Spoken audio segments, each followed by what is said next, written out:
अजीज तलबा और असतिज़ाए किराम और अमृतसर से हमारे इदारे के अंदर अभी हाजिर हैं, जो कि दारुल इस्लाह के अंदर तालिब इल्म है। अमृतसर दारूम से मैं आपका खुशामदीद करता हूँ। आज की जो मजलिस है, हम सब जानते हैं कि यहाँ पर जमा होने का मकसद क्या है, और इस्लाम की जो असल बुनियाद है इल्म सीखना और इल्म सीख कर एक इंसानियत को फैलाना। डॉक्टर चेतन साहब, मेरा कोई ज़ाती तौर पर उनके साथ कोई तारुफ नहीं था, लेकिन हमारे एक दोस्त के ज़रिए से कि हम किसी मेहमान को यहाँ पर जो दीनी दुनियावी या किसी इल्मी लाइन से जुड़े हों, उनको हम दावत देना चाहते हैं। तो हमारे परवेज़ साहब ने उनका नंबर दिया और डॉक्टर चेतन साहब से 2-4 मिनट बात हुई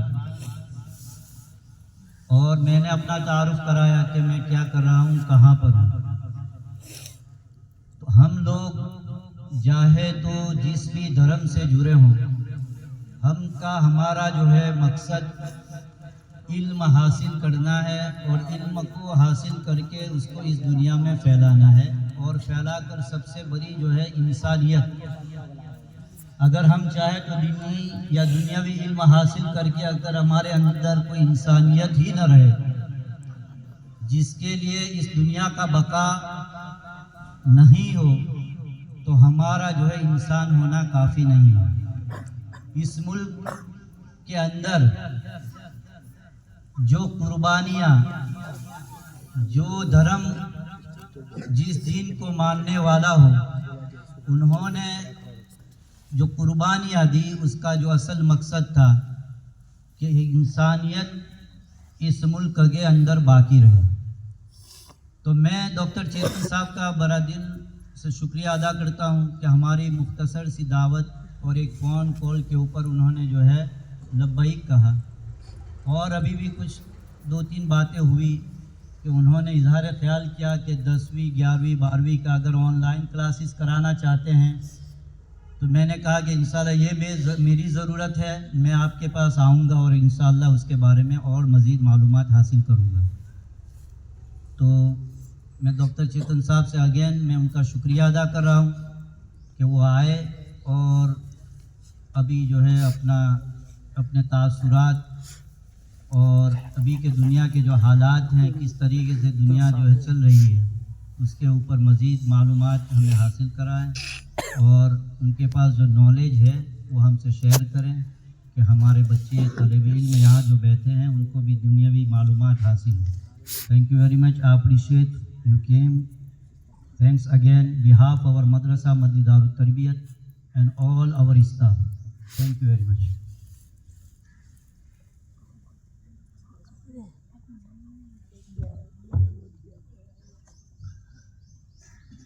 सब लोग को मेरा पहले नमस्ते। और वैसे उर्दू समझ में आती है और अरबी समझ में आती है, और उर्दू और हिंदी है और ज़्यादातर सिमिलर ही है, तो मैं हिंदी और थोड़ा इंग्लिश हो जाएगा, तो थोड़ा मुझे कहीं कुछ गलती हो जाए तो माफ़ करना। सबसे पहले तो यहाँ जिस तरह से ये आपके जो स्कूल है, यहाँ पे आपको जो पढ़ाया जाता है धर्म के बारे में और बाकी सब, तो वो बहुत ही अच्छी एक संस्था मैंने देखी, कितनी बड़ी अच्छी संस्था इतने छोटे से गांव में है, और काफ़ी बड़ी मात्रा में आप लोग यहाँ के पढ़ते हो, वो जान के मुझे बहुत खुशी हुई। और साथ में इतने बड़े सब माहिर टीचर्स, जावेद सर जिन्होंने बहुत अच्छी तरह से एंकरिंग भी किया, और दूसरे सर जिन्होंने पूरी हिस्ट्री बता दी, उनका नाम मुझे नहीं पता है, राहुल्ला सर,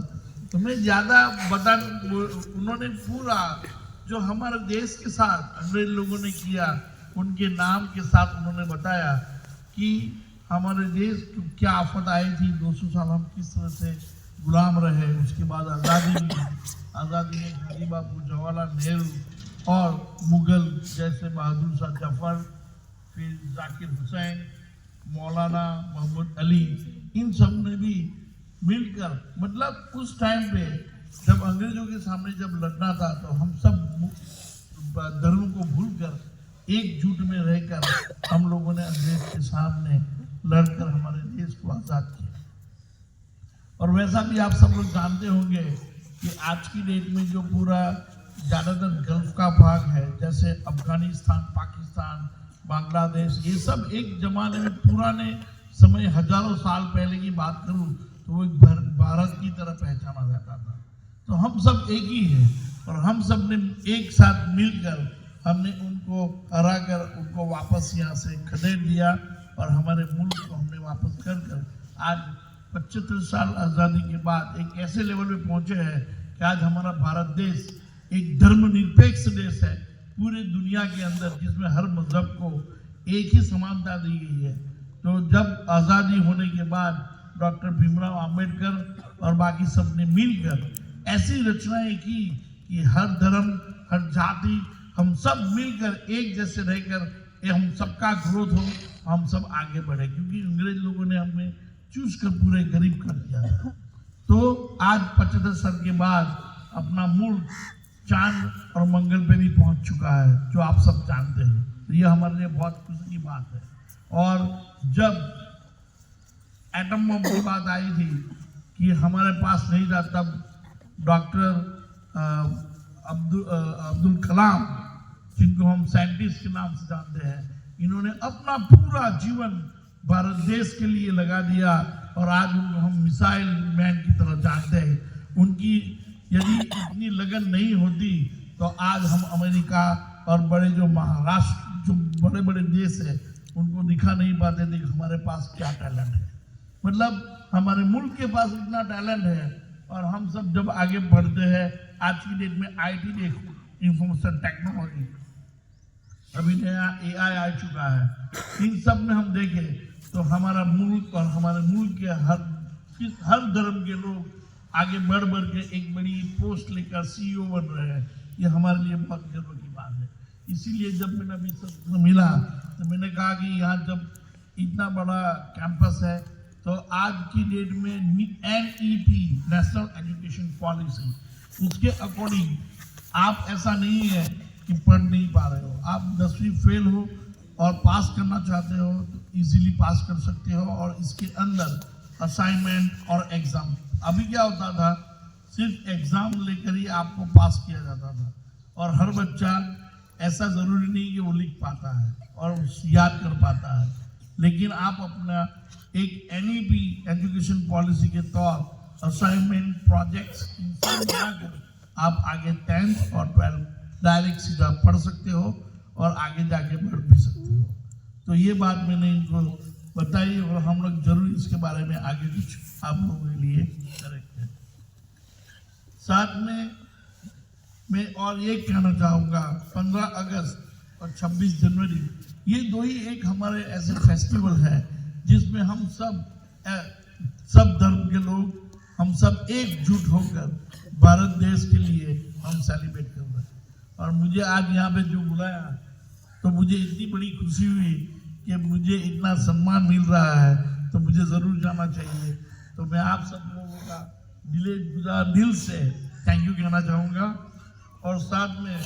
एक और बात बताना चाहता हूँ, लायंस क्लब ऑफ इंटरनेशनल, जो कि एक बहुत बड़ी इंटरनेशनल चैरिटी ऑर्गेनाइजेशन है,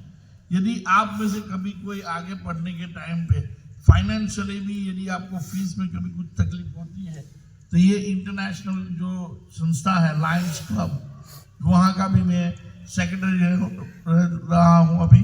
और आपको यदि उस तरह से कुछ सहयोग या ऐसा कुछ चाहिए तो अभी हम आगे कुछ कर पाएंगे। ताकि मैं सिर्फ एक यही कहना चाहूँगा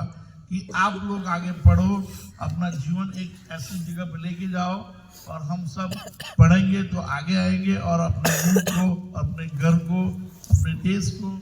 सबको हम आगे ले पाएंगे। और ज़्यादा ना भूलकर मैं अपना प्रवचन यहाँ पे समाप्त करता हूँ। और मैं थैंक यू कहना चाहूँगा मौलाना अजवद, जो कि प्रेसिडेंट ऑफ जामियत वाल अंकलेश्वर के हैं और यहाँ के प्रिंसिपल हैं। और प्रिंसिपल लीडर्स एक ऐसा होना चाहिए जिसका कोई विज़न हो, और उनका विज़न बहुत ही अच्छा है कि आपको और आगे कुछ नया सिखाए और आपकी ये संस्था के अंदर एक नया फेदर डाले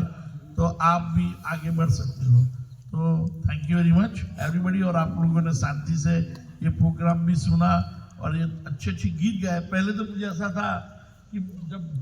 गीत गाते हैं तो म्यूजिक, हारमोनियम, तबला वगैरह होना चाहिए, लेकिन यहाँ जितने भी बच्चों ने जो गीत गाया है तो मुझे A.R. रहमान और उनको जो ऑडियंस बोलते हैं ना, वो सॉरी क्या बोलते हैं उसको, जब टेस्ट लेने जाते हैं सिंग के लिए, तो वो इतनी बड़ी प्यारी सी आवाज़ थी आप लोगों की कि सुनने को मन करता था कि कानों में इतना अच्छा लगा